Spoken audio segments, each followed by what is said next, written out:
ಒಬ್ರು ಒಂದು ಇಲ್ಲ, ಅಪ್ಪ ಮಕ್ಕಳು 3 ಜನ ಒಂದೇ ಒಳಗಡೆ ಇಟ್ಕೊಂಡಲ್ಲ ಅನ್ನ.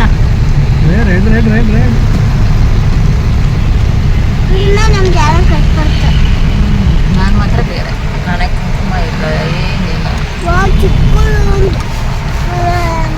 ಬೆಂಗಳೂರು ಟ್ರಾಫಿಕಲ್ಲಿ ಸಿಗಾಕೊಂಡು ಬಂದೆ. ಅಯ್ಯೋ ಗದ್ದೆ ಅಲ್ಲಿ ಕಳಿಸ್ತಾರಲ್ಲ. Hi, welcome back to my YouTube channel. ಇವತ್ತಿನ ವಿಡಿಯೋದಲ್ಲಿ ನಾವು ಒಂದು ಫಂಕ್ಷನ್ ಇತ್ತು ಅಂತ ಹೇಳಿ ಫಂಕ್ಷನ್ಗೆ ಹೋಗ್ತಾ ಇದ್ದೀವಿ. ಜಾನುಕೊಲಿಗೆ ಒಬ್ಬರು ಇನ್ವೈಟ್ ಮಾಡಿದ್ದು, ಬೀಗ್ರೂಟ ಇತ್ತು. ನಾನು ಅಲ್ಲೇನು ವೀಡಿಯೋ ಮಾಡೋಕ್ಕೆ ಹೋಗಿಲ್ಲ, ಮದುವೆಗೆ ಇನ್ವೈಟ್ ಮಾಡಿರಲಿಲ್ಲ ಅವರು, ಸಿಂಪಲಾಗಿ ಮಾಡಿದ್ವಿ ಅಂತ ಹೇಳಿಬಿಟ್ಟು. ಸರಿ ಆಯಿತು ಅಂತೇಳಿ ಅವ್ರು ಮಾರ್ನಿಂಗು ಕಾಲ್ ಮಾಡಿದರು. ನನಗೆ ಹೋಗೋಕ್ಕೆ ಮೂಡಿರಲಿಲ್ಲ, ಯಾಕೆಂದರೆ ಈ ಮನೆಗೆ ಶಿಫ್ಟ್ ಆದಮೇಲೆ ನಂದಿದ್ದು ಫಸ್ಟ್ ವೀಡಿಯೋ. ನಾನು ವೀಡಿಯೋ ಏನೂ ಮಾಡೋಕ್ಕೆ ಹೋಗಿಲ್ಲ ಈ ಮನೇಲಿ, ಯಾಕೆಂದರೆ ಇನ್ನೂ ಏನೂ ಕೂಡ ನಾವು ಜೋಡಿಸ್ಕೊಂಡಿಲ್ಲ, ಸೆಟಪ್ ಆಗಿರಲಿಲ್ಲ. ಸಂಡೇ ಆಗಿರೋದ್ರಿಂದ ಒಬ್ಬರು ಮಕ್ಕಳನ್ನ ನೋಡಿಕೊಂಡ್ರೆ ಇನ್ನೊಬ್ಬರು ಮಾಡ್ಕೊಳ್ಬೋದಲ್ಲ ಅಂತ. ಬಟ್ ಅವ್ರು ತುಂಬಾ ಬರ್ತಿದ್ದೀರಾ ಅಂತ ಕೇಳ್ತಾನೆ ಇದ್ರು. ಜನ ಹೋಗ್ಬಿಟ್ಟು ಬರೋಣ, ನಮಗೂ ಸ್ವಲ್ಪ ಟೈಮ್ ಸಿಕ್ತಂಗೆ ಆಗುತ್ತೆ, ಫ್ರೀಯಾಗಿ ಹೋಗಿದ್ದು ಬರ್ಬೋದು ಅಂತ ಹೇಳಿದ್ರು. ಸರಿ ಆಯಿತು ಅಂತ ಹೇಳಿ ರೆಡಿಯಾಗಿ ಹೊರಟ್ವಿ. ಒಂದು 11:30 ಅನಿಸುತ್ತೆ ಹೊರಟಾಗ. ಸೊ ಇವಾಗ ಹೋಗ್ತಾ ಇದ್ದೀವಿ. ಬಿಸಿಲು ಅಷ್ಟಿಲ್ಲ, ಲೈಟಾಗಿದೆ. ಸಿಕ್ಕಾಪಟ್ಟೆ ಬಿಸಿಲಾದರೆ ಕಷ್ಟ ಆಗುತ್ತೆ ಮಕ್ಕಳಿಗೆ, ಪಾಪ ಅವ್ರಿಗೂ ಇರಿಟೇಷನ್ ಆಗುತ್ತಲ್ವ. ಬಿಸಿಲು ತುಂಬ ಕೋಲ್ಡು ಇದ್ದಾಗ ಮಕ್ಳಿಗೆ ತುಂಬಾ ಕಷ್ಟ ಕರ್ಕೊಂಡು ಹೋಗಿದ್ದು ಕರ್ಕೊಂಡು ಬರೋದು. ಸರಿ ಹೊರಟಿದ್ದೀವಿ. ಅಲ್ಲೇ ಬೀಗ್ರೂಟಕ್ಕೆ ಹೋಗಿದ್ವಿ. ಅವ್ರು ಹೇಳಿದರು ಅವ್ರದ್ದು ಮಾವಿನ ತೋಟ ಎಲ್ಲ ಇದೆ, ಮಾವಿನ ಹಣ್ಣು ಕೊಡ್ತೀನಿ ಅಂತ. ಸೊ ಪಾಪ ಬೀಗ್ರೂಟಕ್ಕೆ ಅಡುಗೆ ಇನ್ನೂ ಮಾಡ್ತಾಯಿದ್ರು. ನಾವು ಹೋದಾಗ ಬೇಗನೆ ಹೋದ್ವಿ, ನಮ್ಗೆ ಹತ್ರ ಇತ್ತು. ಸೊ ಕರ್ಕೊಂಡೋಗಿ ಮಾವಿನ ಹಣ್ಣೆಲ್ಲನೂ ಒಂದು ಬ್ಯಾಗ್ ತುಂಬ ಕಿತ್ಕೊಟ್ರು. ಎಷ್ಟು ಮರದಲ್ಲೇ ಹಣ್ಣಾಗ್ಬಿಟ್ಟೈತೆ ಅಂದರೆ, ನಾನು ಹೋಗಿದ್ದೆ ಬಟ್ ಕಾರಲ್ಲೇ ಇದ್ದೆ. ಜೊತೆಗೆ ನೇರಳೆಹಣ್ಣು ತುಂಬ ನೇರಳೆಹಣ್ಣು ಬಿಟ್ಟಿತ್ತು, ಮರದಲ್ಲೇ ಕಿತ್ತು ಸ್ವಲ್ಪ ಕೊಟ್ಟರು. ಇನ್ನು ಊಟಕ್ಕೆ ಟೈಮ್ ಆಗಿಬಿಡುತ್ತೆ ಅಂತ ಹೇಳಿ ಕಿಳಿಸ್ಕೊಂಡು ಸ್ವಲ್ಪ ಕಾರಲ್ಲಿ ಇಟ್ಕೊಂಡು ಹೋಗಿ ಊಟ ಮಾಡಿಕೊಂಡು ಅಲ್ಲಿಂದ ನಾವು ಹೊರಡ್ತೀವಿ. ನಾನೇನು ಅಲ್ಲೇನು ವೀಡಿಯೋ ಮಾಡ್ಕೊಳಕ್ಕಾಗಲಿಲ್ಲ. ಜಾನು ಹೋಗಿದ್ದಾರೆ ಅಲ್ಲಿ, ನನಗೇನೋ ಹೋಗೋಕೆ ಒಂಥರ ಅನಿಸ್ತು ಅಂದ್ಬಿಟ್ಟು ಕಾರಲ್ಲೇ ಕೂತಿದ್ದೆ. ಆಮೇಲೆ ಬಂದು ಇಲ್ಲಿಗೇ ಅವರು ಕರ್ಕೊಂಡು ಹೋದರು. ಸರಿ ಕಾರಲ್ಲಿ ಹಿಂದೆಗಡೆ ಮಲಗಿದ್ದಾನೆ, ಅವ್ನು ಮಲಗಿದ್ದಲ್ಲ, ಹಾಗಾಗಿ ಮಲಗಿದ್ದಾನಲ್ಲ ಅವನು ಡಿಸ್ಟರ್ಬ್ ಮಾಡಬಾರ್ದು ಅಂತ ಕಾರಲ್ಲೇ ಇದ್ದೆ. ಜಾನು ಅವ್ರ ಮನೆ ಹತ್ರ ಹೋಗಿದ್ರು. ಆಮೇಲೆ ಕರ್ಕೊಂಡು ಹೋಗಿ ಅಲ್ಲಿ ಊಟ ಮಾಡಿಸ್ಕೊಂಡು ಸ್ವಲ್ಪ ಹೊತ್ತು ಇದ್ದು ಮತ್ತೆ ನಾವು ರಿಟರ್ನ್ ಆದ್ವಿ. 4 ಅನಿಸುತ್ತೆ. ಇಷ್ಟು ಮಾವಿನ ಹಣ್ಣು ಕಿತ್ಕೊಟ್ಟಿದ್ದಾರೆ. ಸೊ ಅಲ್ಲಿಂದ ಬಂದು ಮಾವಿನ ಹಣ್ಣೆಲ್ಲ ಇಟ್ಬಿಟ್ಟು ಸ್ವಲ್ಪ ರೆಸ್ಟ್ ಮಾಡಿದ್ವಿ. ಸಾಕಾಯಿತು ಹೋಗಿ ಬಂದು. ಆಮೇಲೆ ಎದ್ದೋ 1-2 ಹಣ್ಣು ತಿಂದ್ಕೊಂಡು ಸ್ವಲ್ಪ ಕೆಲಸಗಳೆಲ್ಲ ಮಾಡಿಕೊಂಡು ಮತ್ತೆ ರಾತ್ರಿ ಅಡುಗೆಗೆ ಪ್ರಿಪೇರ್ ಮಾಡಬೇಕಲ್ವ. ಹಾಗಾಗಿ ಏನು ಗೊತ್ತಾ, ಯಾರಾದರೂ ಮನೇಲಿ ಜನ ಇರಬೇಕು, ಆಗಲೇ ಒಬ್ಬೊಬ್ಬರು ಒಂದೊಂದು ಕೆಲಸ ಮಾಡಿಕೊಂಡ್ರೆ ಆಗುತ್ತೆ. ಕೆಲಸ ಮಾಡೋದು ಬೇಡ, ಮಕ್ಕಳು ನೋಡಿಕೊಂಡ್ರು ಒಬ್ಬರು ಆರಾಮಾಗಿ ಕೆಲಸ ಮಾಡ್ಬೋದು. ಈಗ ಹೋಗಿ ಕೆಲಸನ ಮಾಡ್ಕೊಂಬರ್ತಾರಲ್ಲ ಹೊರಗಡೆ, ಅದಕ್ಕಿಂತನೂ ಕಷ್ಟ ಮಕ್ಕಳನ್ನ ಹ್ಯಾಂಡ್ಲ್ ಮಾಡೋದು. ಅದು ಈಗಿನ ಮಕ್ಕಳನ್ನಂತೂ ಇಲ್ಲಿ ಕೂರ್ಸೋಷ್ಟೊತ್ತಿಗೆ ಇನ್ನೊಂದೆಲ್ಲ ಹೊರಟೋಗ್ಬಿಟ್ಟಿರುತ್ತೆ, ಇನ್ನೊಂದು ಕೂರ್ಸೋಷ್ಟೊತ್ತಿಗೆ ಇನ್ನೊಂದೇನೋ ಬಾಯಿಗೆ ಇಟ್ಕೊಂಡ್ಬಿಟ್ಟಿರುತ್ತೆ.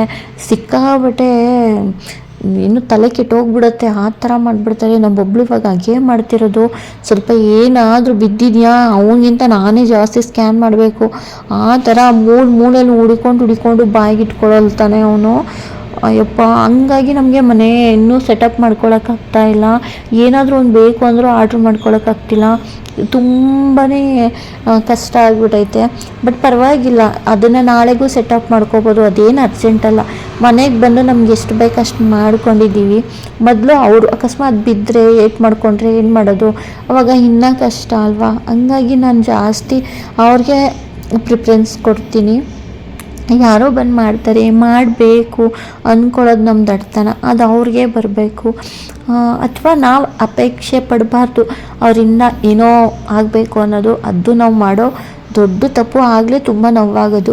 ನಮ್ಗೆ ಯಾರೂ ಇಲ್ಲ ಅಂತ ಬಿಟ್ಬಿಟ್ಟು ನಮ್ಮ ಪಾಡಿಗೆ ನಾವು ಇದ್ದರೆ ಅವಾಗೇನು ಪ್ರಾಬ್ಲಮ್ ಆಗೋಲ್ಲ. ನಾವೇ ಮಾಡ್ಕೋಬೇಕಲ್ವ, ನಿಧಾನಕ್ಕೆ ಮಾಡ್ಕೊಳ್ಳೋಣ ಅಂದ್ಕೊಂಡು ಬೇಜಾರು ಕಮ್ಮಿ ಆಗುತ್ತೆ, ನಮ್ಮ ಪಾಡಿಗೆ ನಾವು ಇರ್ಬೋದು.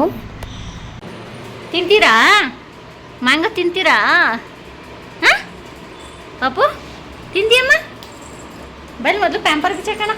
ಶೆಕೆ ಎಲ್ಲೋಕ್ಕಿಯ?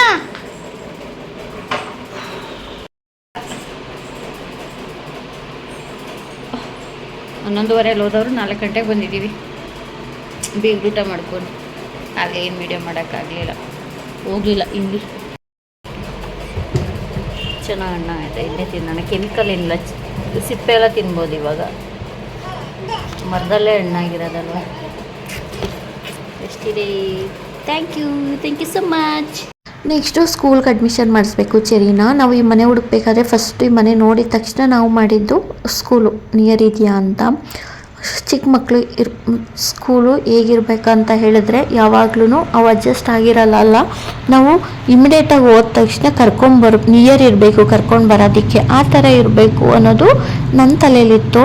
ಅದೇ ಥರ ಒಂದು 2-3 ಸ್ಕೂಲ್ ನೋಡಿದ್ವಿ. ಅದರಲ್ಲೂ ನಾನು ನಿಯರ್ ಇರೋ ಸ್ಕೂಲೇ ಬೇಕು ಅಂತ ಹೇಳಿ ಅದರಲ್ಲಿ ನಾನು ನಮ್ಮ ಮನೆಗೆ ನಿಯರ್ ಯಾವ್ದು ಬರುತ್ತೆ ಅದನ್ನು ನಾನು ಸೆಲೆಕ್ಟ್ ಮಾಡಿಕೊಂಡು ಈ ಸ್ಕೂಲಿಗೆ ಸೇರಿಸಿದ್ದೀವಿ. ನಾವು ಆ ಮನೇಲಿದ್ದಾಗ 2 ಸ್ಕೂಲ್ಗೆ ಫಿಕ್ಸ್ ಮಾಡ್ಕೊಂಡಿದ್ವಿ, 2ರಲ್ಲಿ 1 ಅಂತ ಹೇಳಿ. ಅದರಲ್ಲಿ ಒಂದು ಬಂದು 1 ಲ್ಯಾಕು, ಇನ್ನೊಂದು ಸ್ಕೂಲ್ ಬಂದು 1.5 ಲ್ಯಾಕು. ಅಲ್ಲಿ ಯಾವುದಾದ್ರೂ ಒಂದು ಸೇರಿಸ್ತಿದ್ವಿ ಅವೆರಡರಲ್ಲಿ. ಇನ್ನೊಂದಿತ್ತು, ಅದು ನನಗೆ ಇಷ್ಟ ಆಗಲಿಲ್ಲ. ಒಳ್ಳೆ ಮಕ್ಕಳನ್ನ ಕುರಿ ತುಂಬ್ದಂಗೆ ತುಂಬಿದ್ರು ಅಲ್ಲಿ, ಅದೇನು ನನಗೆ ಅಷ್ಟು ಇಷ್ಟ ಆಗಿರಲಿಲ್ಲ. ಅವೆರಡರಲ್ಲಿ ಒಂದು ಸ್ಕೂಲಿಗೆ ಸೇರಿಸ್ಬೇಕು ಅಂತ ಅಂದ್ಕೊಂಡಿದ್ವಿ. ಬಟ್ ಅಲ್ಲಿಂದ ನಾವು ಇಲ್ಲಿಗೆ ಶಿಫ್ಟ್ ಆದ್ವಲ್ಲ, ಇಲ್ಲಿ ನಾನು ನೋಡಿದ್ದೇನಂತ ಹೇಳಿದ್ರೆ ನಾವು ಹೋಗಿ ಕರ್ಕೊಬರೋ ಥರ ಇರಬೇಕು ಸ್ಕೂಲು ಅಂತ ಹೇಳಿ ನಿಯರೇ ಹುಡುಕಿ ಸೇರಿಸಿದ್ವಿ. ಅಡ್ಮಿಷನು ಮಾಡಿಸಾಯಿತು.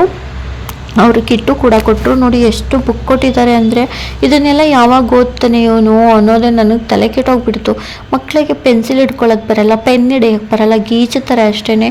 ಇದನ್ನೆಲ್ಲ ಹೇಗೆ ಕಲಿತಾರೆ ಅಂತ ನನಗೆ ಅವನು ಫಸ್ಟು ಅಡ್ಜಸ್ಟ್ ಆಗಬೇಕು ಸ್ಕೂಲ್ಗೆ ಅನ್ನೋದು ನನ್ನ ತಲೆಯಲ್ಲಿದ್ದಿತ್ತು. ಬ್ಯಾಗು, 2 ಯೂನಿಫಾರ್ಮ್ಸು, ಅದ್ರ ಜೊತೆಗೆ 14 ಇತ್ತು ಬುಕ್ಸು. ನಾನು ಅದನ್ನು ಒಂದೊಂದೇ ತೆಗೆದು ನೋಡ್ತಾ ಇದ್ದೆ, ಏನೇನು ಹೇಳ್ಕೊಡ್ತಾರೆ ಇದರಲ್ಲಿ, ಏನೇನಿದೆ ಅಂತ. ನಾನು 7th ಇಷ್ಟು ಬುಕ್ಸ್ ಇರಲಿಲ್ಲ ಅನಿಸುತ್ತೆ. ನಮಗೆಲ್ಲ ಏನು ಹೇಳಿದ್ದು 6 ಸಬ್ಜೆಕ್ಟ್ ಅಂದರೆ 6 ಸಬ್ಜೆಕ್ಟ್ ಇರೋದು, 6 ಬುಕ್ಸ್ ಇರೋದು.